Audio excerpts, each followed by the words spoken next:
ñu liggéey. soo ko mënul solution tey mooy lan. que le président prenne ses responsabilités. dàq premier ministre. bon man xam nga du man maay mais quand même soit le premier ministre sait que ça ne va plus moom mu jël ses responsabilités. mais moom nee na moom lu ko du ko def. du dem waaw léegi président de la république mi nga xam ne moom la ñuy laaj bilan moom moo war a jël ses responsabilités soo ko waxee nag ñu naan opposant nga mais non dañ koy wax parce que dañoo bëggu réew mi dox parce que réew mi bu doxul man mii di opposé woo ka ca ñëpp lay miti ñoom de du leen duñ miti parce que ñoom tey ils ont tey par exemple je te dis que par exemple ceux qui sont à la présidence de la république mais on l'assurance maladie. boo xam ne nii ils peuvent envoyer leurs enfants leurs femmes dans des cliniques les plus chères du Sénégal. 80% 90% médicaments prise en charge 80% hospitalisation et cetera ñu jël la en charge xam nga kooku du yëg parce que nag secteur santé moo gën a métti. tey am na ci ñoo xam ne pour wan la mosuñu jël seen doom yóbbu leen école privée mais bañ ñëwee lañ yóbbu école privée. am na loo xam ne peut-être que man je défends les enfants mais am na ci koo xam ne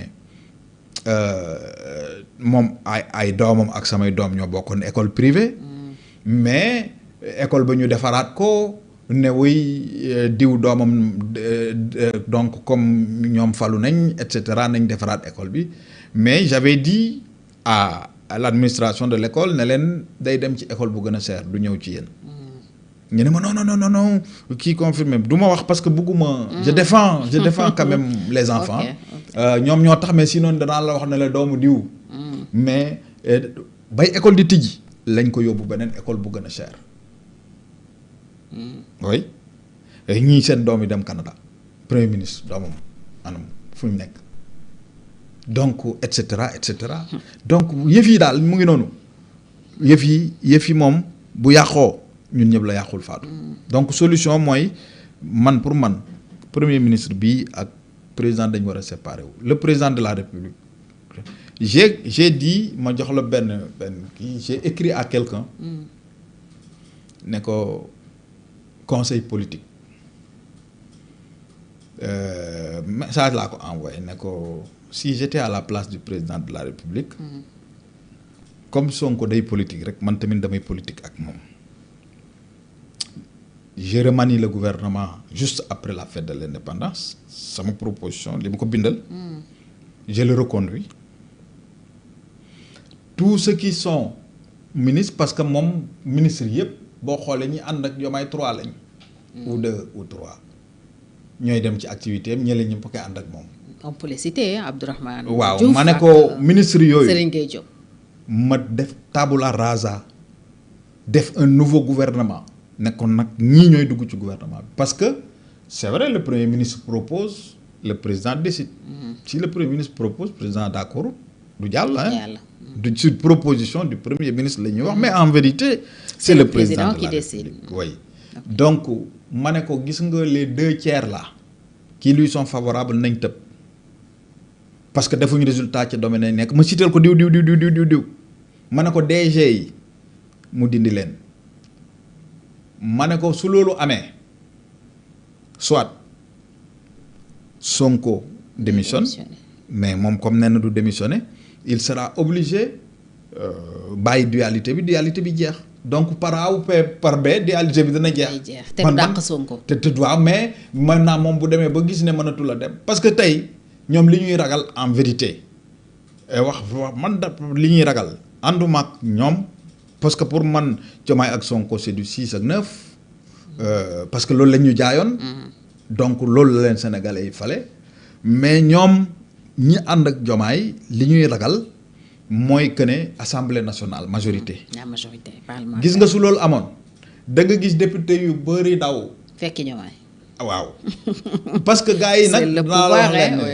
dañuy wax nii rek lu tax bi Diomaye commencé daggat bopp. DG yu bëri noppi. waaw ça on l'a constaté. ensuite ci transparence ba gouvernance bi man dañ ma jaayoon transparence audit 2 ans chaque année dañ ko war a auditer où sont ces audits 2024 kenn audité wut ko 2025 kenn audité wut ko wala buñ ko audité génnul. am na ñu doon xaar ce sera la dernière question am na ñu doon xaar remaniement après le 4 avril donc c'est probable hein. mun nañ ko séntu bon déggoon nañu ay rumeur. man. loolu nga conseillé su ma doon Diomaye laa wax su ma doon conseiller man loolu laa koy wax. ni nga gisee yi fi nii on peut se réveiller Diomaye def loolu. waaw mais loolu moo war a am c'est pas à exclure. loolu moo war a am. ok loolu moo war a am maintenant je vais demander à des constitutionnalistes. Jusqu'où l'Assemblée peut censurer le gouvernement à combien de fois parce qu'en France par exemple boo ko def 2 fois et cetera yooyu yëpp conseillers mi ñoo ko waroon a étudier mais man gëm naa ne tey bu rëqoon ndigg ñenn ñi incompétent rëq seen ndigg parce que ñi incompétent ñoo ëpp fuuf ci gouvernement bi waaw muy DG muy ministre bu boobaa da nga gis ñëpp ne nemm nooy jàmm am dualité bi jeex ñu ne ko yow la aja doxalal ba 2029. waaw mais mënuñu régler 2029 à partir de 2025. oui c'est pas mais audit yi moom man pour man. audit yi nañ ñu ko génneel war na am.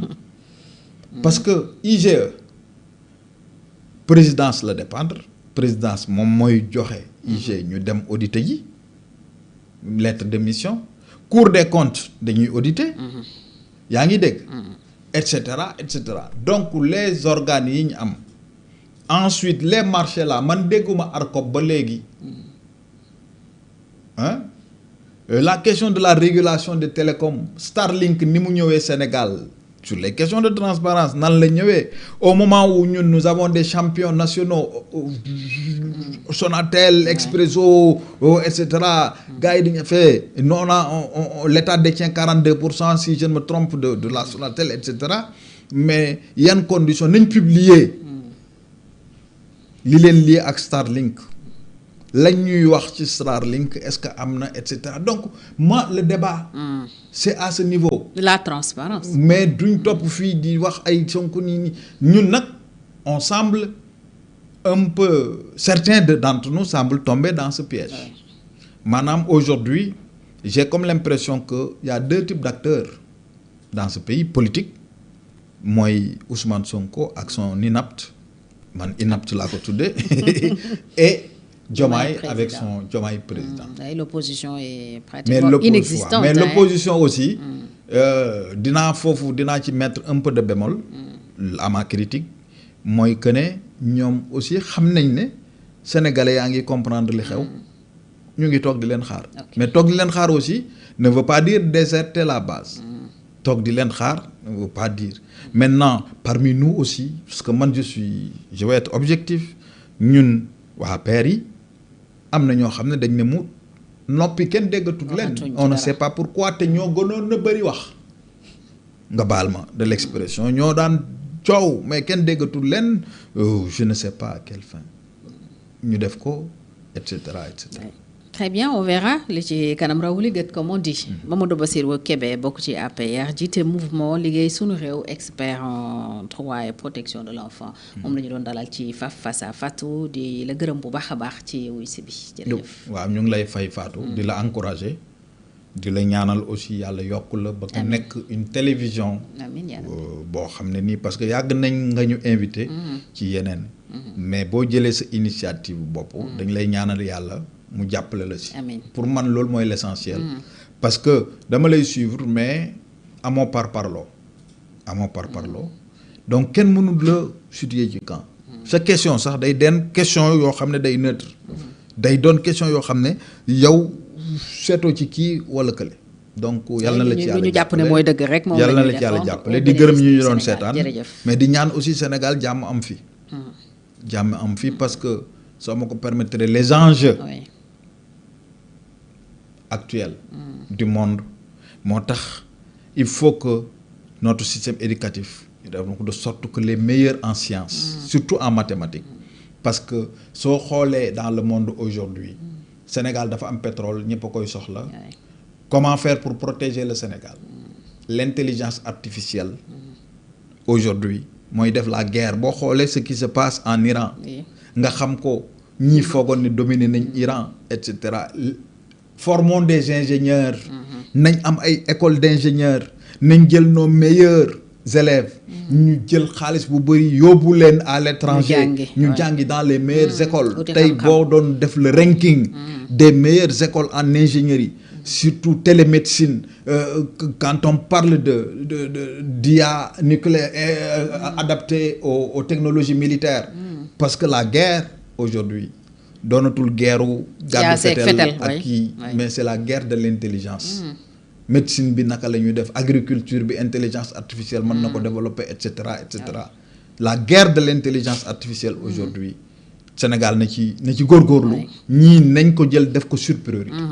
C'est important jërëjëf Mamadou Bassirou Kébé ñu ngi leen di gërëm également yéen ñu doon teewlu ñëpp ci Sans Frontières TV mais également Sénégal Info gërëm Khalil mi ne woon ci régie bi di leen dig daje àllarba incha allah ci beneen jotaayu faf ak beneen gan jaa ngeen jëf.